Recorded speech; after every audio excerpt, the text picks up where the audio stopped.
Hey, it's me. You got a homie. Your man just immigrated from Canada to California. And frankly, you feel pretty good about yourself. Your father just bought your plot of land. And frankly, bro, you feel like raising some fucking chickens. It's a normal chicken ranch, you know. Feed the chickens, water the chickens, grow them chickens, whatever, who cares? You live there, do your thing, live a normal life, molest some boys, who cares? I think we're missing something from that statement. Oh yeah, I know, you don't fucking water your chickens. No, that wasn't it. That wasn't something else.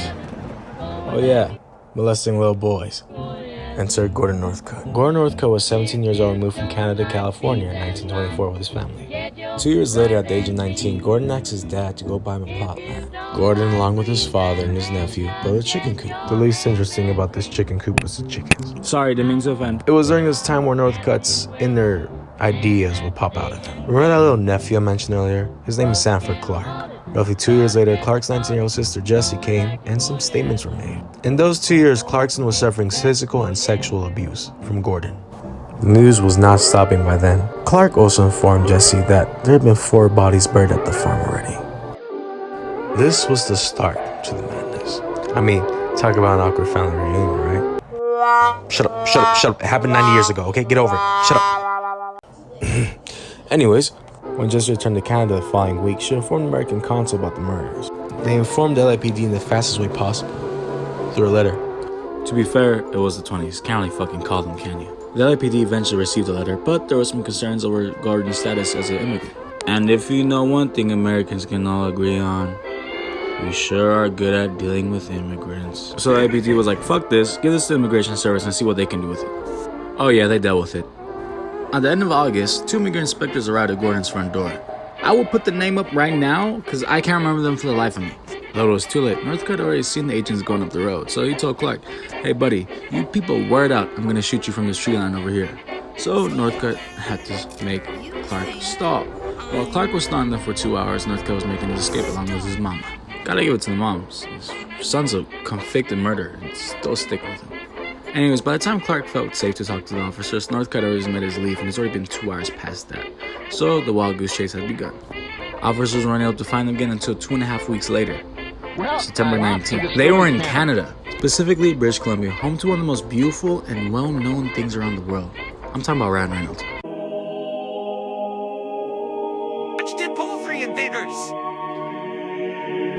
Anyways, the police got him and Clark had to testify. Kiddo was about 11 at this time, so I would say life was pretty rough for young Clark.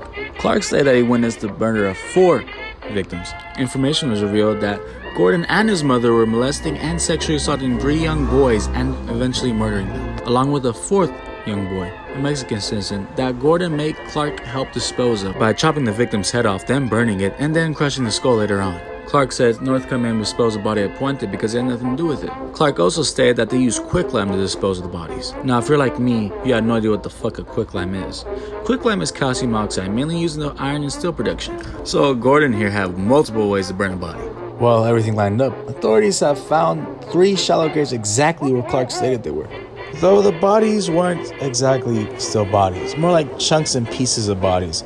You see, a week before Clark was taken into custody, they decided to chop up the bodies and burn them, still leaving some remnants behind, but most of the evidence was gone. Though there was still 51 parts of the human body still there, so it was enough to prosecute them on that for sure.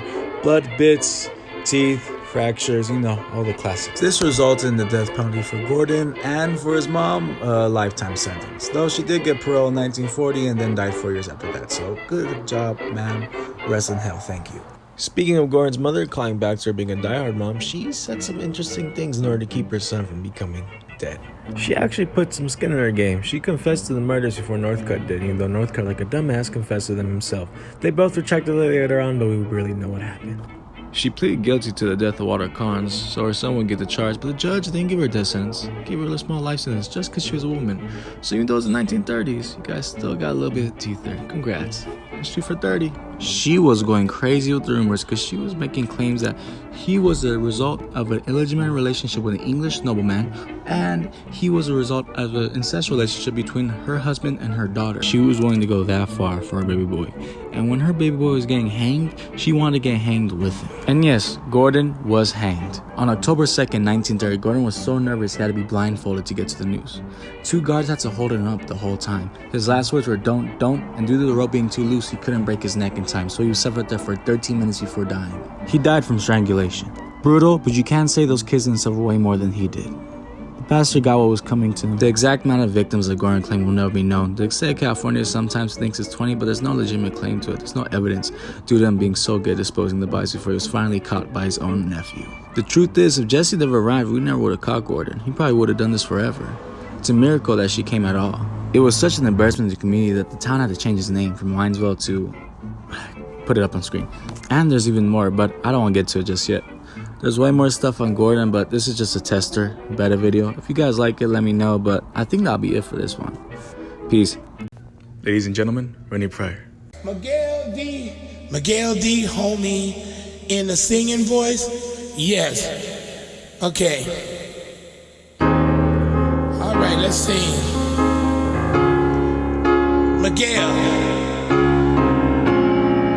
Miguel D, homie, you should have seen him in there. He was perched like a prince. He was perched like he just didn't care. That was Miguel. Miguel was perched in his chair, just like a prince. You rock, Miguel. You rock too, you rock, and you are the man. Oh, Miguel. And Miguel saved my life tonight. Yes, he did. I made sure he had his hooks on me. That's Miguel. He nearly had me roped and tied. Out of bounds, hypnotized. That's Miguel. Oh. And Miguel saved my life tonight. Yes, he did. Miguel saved my life tonight. Yes, he did. Miguel had that girl hooked and roped and tied. Out of bounds, he had her hypnotized. That sweet freedom whispered in her ear. That was Miguel. And that butterfly got set free that night. Yes, they did. Because of Miguel. Bye-bye.